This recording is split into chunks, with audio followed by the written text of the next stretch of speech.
तर मला हे आता आलं आहे व्हॅलेंटाईन गिफ्ट स्पेशल. हे माझ्या मुलांनी पाठवलं आहे. हे बघा किती छान. असं काही नाही आहे का नवऱ्यानेच काहीतरी व्हॅलेंटाईन डे दिलं पाहिजे. मुलं पण देत बघा किती छान फ्लावर्स दिले.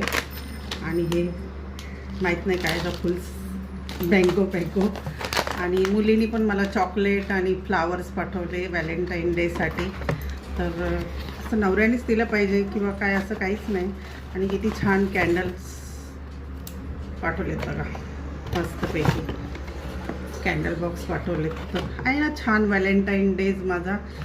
तर माझा नवरा तर मला दररोजच व्हॅलेंटाईन डे, ते आयुष्याचं माझं व्हॅलेंटाईन डे, तिथे काही नाही आहे. पण मुलांनी दिलेलं ते खूप मोठी गोष्ट असते की नाही. किती सुंदर दिले बघा मुलांनी फ्लावर्स. आणि मुलींनी एक दिवस आधी पाठवलं ते फ्लावर्स थोडे मोरजले तसे, पण छान. तिने पण छान गिफ्ट पाठवलं. तर दोघांना पण, मुलीला पण मुलाला पण थँक्यू सो मच मम्मीकडनं.